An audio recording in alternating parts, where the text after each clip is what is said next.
Stand on any street corner in London today, and you'll hear a dozen languages in as many minutes.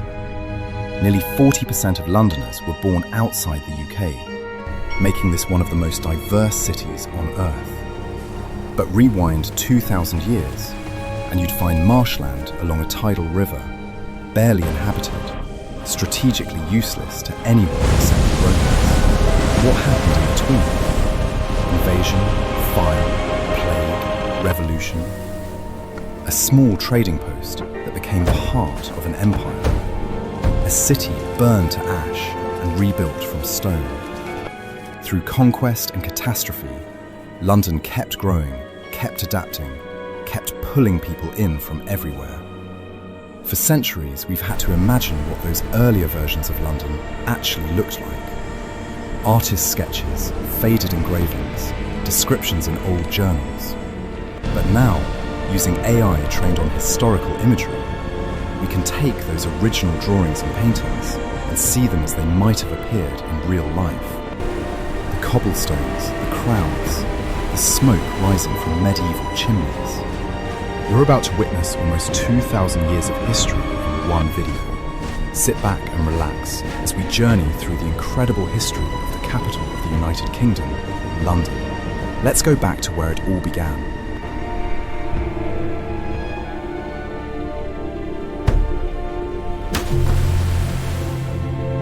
The year is 43 AD. 4 Roman legions have just landed on the Kent coast and they're pushing inland.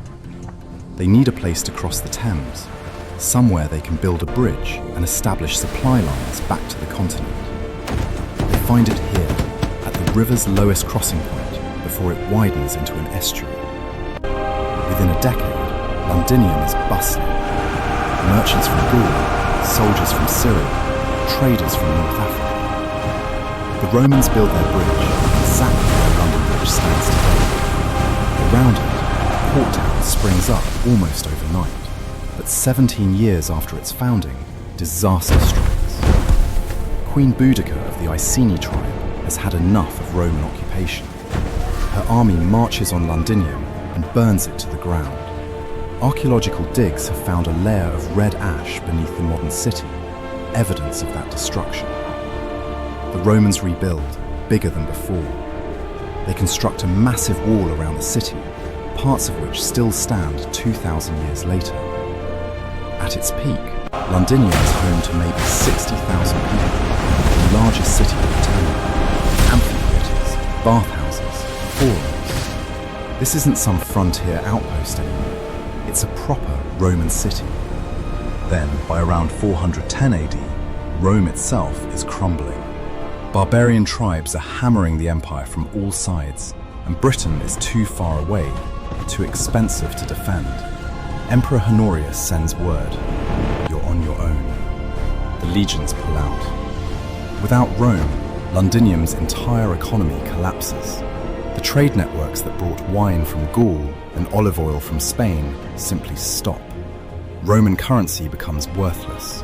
The merchants leave, the officials leave, the skilled craftsmen leave. Within a generation, a city of perhaps 50,000 people dwindles to a few hundred squatters living in the ruins. For the next 2 centuries, the grand buildings slowly fall apart. Roofs cave in, walls crumble, weeds push through mosaic floors. But the Thames keeps flowing, and rivers have a way of attracting new people with new ideas about what a city should be.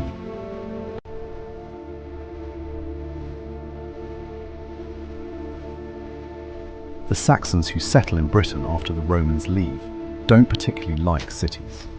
They're farmers, village people. They actually avoid the old Roman city, seeing it as haunted, cursed. One Saxon poet calls the ruins the work of giants. They can't imagine how mere humans could have built such massive structures.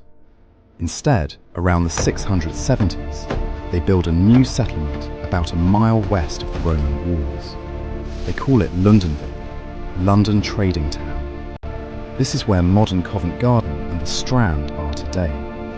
If you're watching a performance at the Royal Opera House, you're sitting directly above Saxon London. By the early 700s, goods are flowing in from all over. Amber from the Baltic, millstones and wine jars from the Rhineland, pottery and metalwork from France and Germany. At its peak, Londonvik might have 8,000 people living there. Not huge by Roman standards, but thriving. But then, the Vikings arrived. Starting in the late 8th century, Norse raiders keep hitting the settlement. These aren't just raids anymore. They're coming up the Thames in force. In 842, they sack Londonvik. In 851, do it again.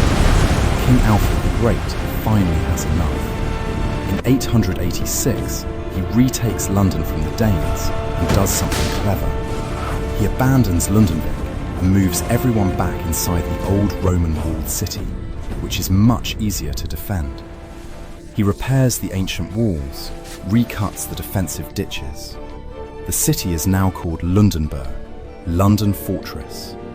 Lundonvik is left empty, gradually earning a new name, Eldvik, the old settlement. That name survives today as Aldwych, the curved street in central London. Over the next century and a half, the city changes hands multiple times between Saxon and Danish rulers. In 1016, King Canute, yes, the one from the legend about commanding the tide, makes London his capital. When Edward the Confessor becomes king in 1042, he builds Westminster Abbey just west of the city. That decision will shape London's geography forever. The city for commerce, Westminster for power.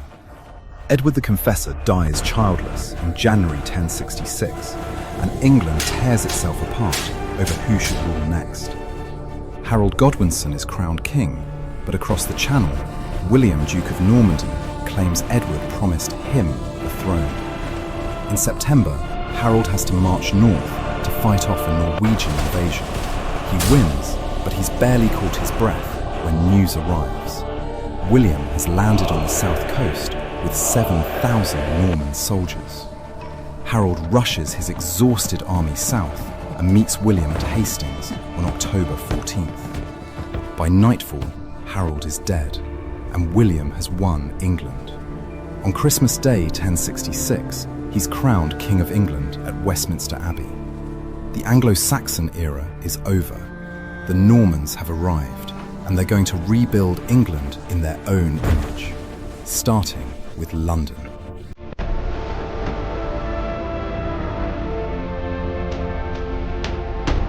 William doesn't entirely trust London's population. They supported Harold after all. So he builds not one, but 3 fortresses to keep them in line. The biggest becomes the Tower of London, which starts as a symbol of oppression and will remain a symbol of royal power for the next 1,000 years. The White Tower, its central keep, is a statement in stone. 90 feet high, walls 12 feet thick in places. It dominates the skyline, a constant reminder of who's in charge now. Medieval London is cramped, chaotic, and increasingly wealthy. By 1100, maybe 15,000 people live here. The city's merchants form guilds that control trades. Goldsmiths, fishmongers, drapers, mercers. These guilds become so powerful that the king has to negotiate with them. In 1215, when the barons force King John to sign the Magna Carta, London's support is crucial. The city extracts its own concessions, the right to elect its own mayor, freedom from arbitrary taxes. London Bridge, rebuilt in stone between 1176 and 1209, becomes a city unto itself. It takes 33 years to build. Shops and houses line both sides. The bridge has a chapel, a drawbridge, even heads of traitors displayed on spikes as a warning. For over 600 years, it's the only bridge across the Thames in London. Then, in 1348, ships arrive at London's docks carrying rats, and on those rats, fleas. And in those fleas, Yersinia pestis, the Black Death. Within 2 years, somewhere between a third and half of London's population is dead. The city that had grown to maybe 80,000 people is suddenly half empty. Entire streets are abandoned. Bodies pile up faster than they can be buried. Mass graves are dug in fields outside the city walls. The city recovers, slowly. By the late 14th century, London is growing again. But tensions are rising too. In 1381, peasants and workers march on London, demanding an end to serfdom and unfair taxes. Wat Tyler leads them. They storm the Tower, execute the Archbishop of Canterbury, burn the palace of John of Gaunt. The teenage king Richard II meets with them, makes promises. The peasants' revolt is ultimately crushed. Tyler is killed, the leaders hunted down and executed. But it terrifies the ruling class. The common people of London have discovered their power, and they won't forget it.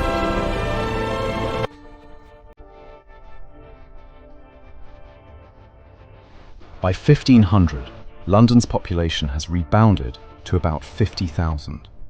Then something remarkable happens. It explodes.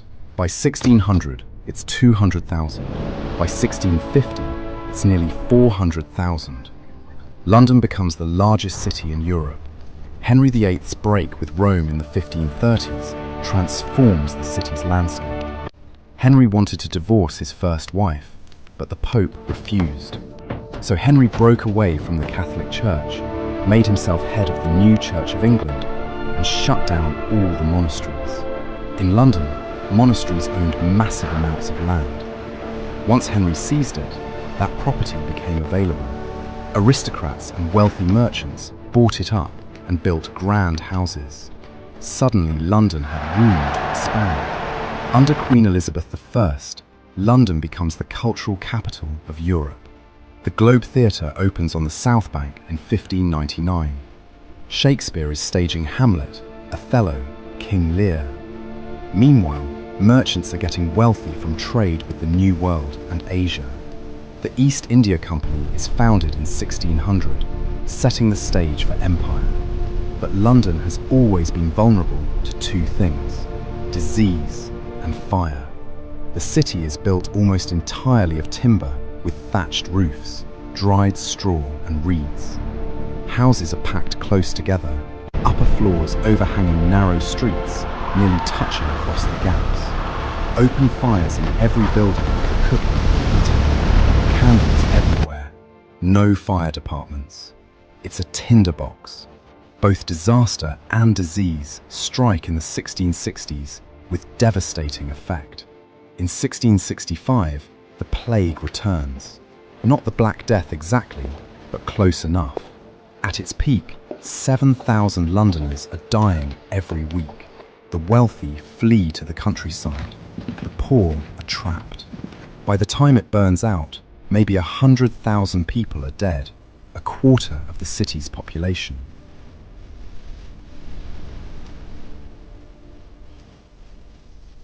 The following year, on September 2nd, 1666, a fire starts in a bakery on Pudding Lane. It's been a hot, dry summer. Strong winds are blowing. The fire spreads faster than anyone thought possible. For 4 days, London burns. 85% of the city within the walls is destroyed. 13,000 houses gone. 87 churches, including the old St. Paul's Cathedral. Remarkably, only about 6 people die in the fire itself, but 100,000 are left homeless. Christopher Wren sees an opportunity. He proposes a completely new city plan. Wide boulevards, classical architecture, open squares. It's an enlightened vision, and it's almost completely rejected. Property rights are too complicated, rebuilding too urgent. Most streets follow their medieval patterns, but the city is rebuilt differently. New building regulations require brick and stone instead of timber and thatch, far more resistant to fire. And Wren does get to rebuild St. Paul's Cathedral. The new one, with the iconic dome, takes 35 years to complete. It's still there, dominating the skyline, one of the few buildings to survive the Blitz centuries later. 18th century London is the centre of the Enlightenment. Coffee houses become the internet of their day, places where ideas and news spread rapidly. Lloyd's Coffee House becomes Lloyd's of London, the insurance market. Jonathan's Coffee House becomes the London Stock Exchange. London is also becoming the capital of an empire. In 1735, Robert Walpole becomes the first Prime Minister to live at 10 Downing Street, which will remain the official residence for centuries. George III buys Buckingham House in 1761 as a private residence for his family. It will eventually become Buckingham Palace. The city is expanding physically too. Westminster Bridge opens in 1750, finally giving London a second crossing after 6 centuries with only London Bridge. Blackfriars Bridge follows in 1769. After the defeat of Napoleon in 1815, Britain is the dominant world power, and London is where the money flows. Banks, trading houses, shipping companies. Wealth is pouring in from India, the Caribbean, Africa. Then comes the Industrial Revolution, and London transforms yet again. Factories, railways, mass production. In 1801, London has just over 1 million people. By 1851, it's 2.5 million. By 1901, 6.5 million. It's the largest city in the world. The Victorians build on a scale that's hard to comprehend. Trafalgar Square is laid out in the 1840s, commemorating Nelson's victory. The Houses of Parliament and Big Ben rise in the 1850s, after the old palace burns down. That iconic Gothic revival architecture defining the city's identity. In 1851, the Great Exhibition opens in Hyde Park. The Crystal Palace, a massive structure of iron and glass, showcases Britain's industrial dominance to the world. 6 million people visit. It's a moment of supreme confidence, Britain at the peak of its power. The sewage system, still in use today, built by Joseph Bazalgette after the Great Stink of 1858, when the Thames became so polluted, Parliament had to shut down. Bazalgette's sewers finally fixed the problem, channeling waste away from the river. The Underground, the world's first subway system, opening in 1863. The Tower Bridge, an engineering marvel, completed in 1894. But Victorian London is also a city of brutal inequality. The rich live in Mayfair and Belgravia in extraordinary comfort. The poor are crammed into East End slums. Cholera outbreaks killed tens of thousands in the 1830s and 1840s. Entire neighbourhoods wiped out by contaminated water. It takes a doctor named John Snow, proving in 1854 that cholera spreads through water, not air, before anyone fixes the problem. Crime is rampant. In 1829, Robert Peel establishes the Metropolitan Police, the first professional police force, nicknamed Bobbies after him. But the city's dark side persists. In 1888, Jack the Ripper terrorizes Whitechapel, murdering at least 5 women. He's never caught. The case becomes infamous, a symbol of Victorian London's dangerous underbelly. Charles Dickens writes about it all: the workhouses, the slums, the children working in factories. The contrast between the world's wealthiest empire and its desperate poor, all compressed into the same city.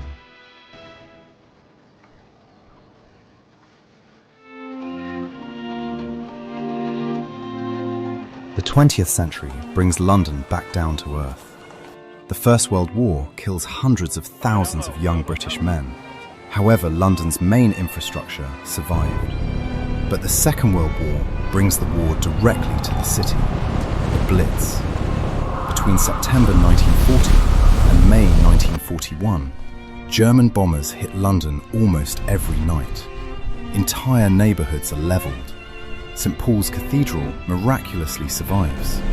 photographs showing it standing defiant amid the smoke and flames. By the end of the war, 1 million buildings are damaged or destroyed, and almost 500,000 souls from the UK are lost.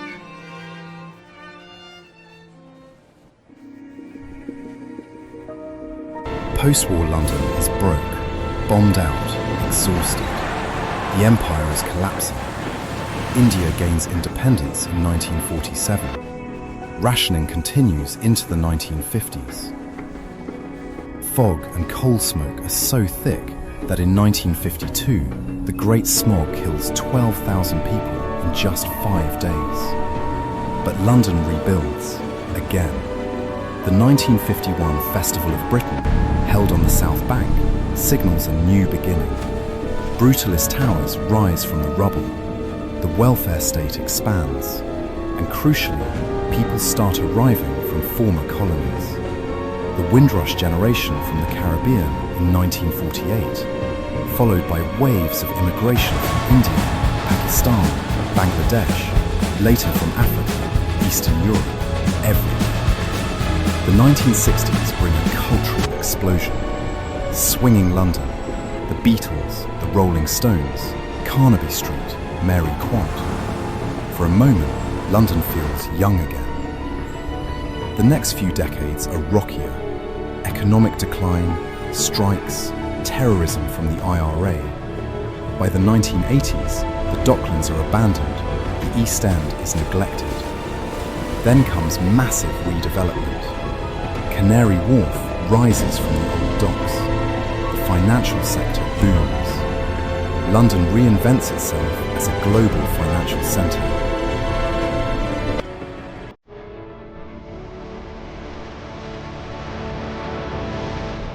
The 21st century starts with the Millennium Dome, an expensive flop that later becomes the O2 Arena. But London keeps growing. The 2012 Olympics transform East London, bringing investment and infrastructure. The city passes 9 million people, the most since before World War II. Modern London is defined by its diversity. Over 300 languages are spoken here. Entire neighbourhoods have their roots in different parts of the world. Brixton's Caribbean culture, Southall's South Asian community, Chinatown, Turkish Dalston, Polish Hammersmith. You can eat food from any country, hear music from any tradition, find a community from anywhere. The skyline keeps changing. The Shard, the Gherkin, the walkie-talkie building. Traditional architecture sits alongside glass and steel towers. It's controversial, constantly debated, but it's happening. London has survived Roman withdrawal, Viking raids, the Black Death, the Great Fire, the Blitz. Each time it rebuilds, each time it adapts, each time it pulls in new people with new ideas. That's what makes London, London. It's messy, crowded, expensive, complicated, and it's been that way for 2,000 years. Thanks for watching. Creating videos like this takes an enormous amount of research and time. It's mainly a passion project for me, piecing together thousands of years of history into one story. If you enjoyed this journey through London's evolution from Roman marshland to global metropolis, I'd really appreciate it if you'd hit the like button and subscribe for more deep dives into history. And let me know in the comments, what city would you like to see next? As always, we'll see you in the past.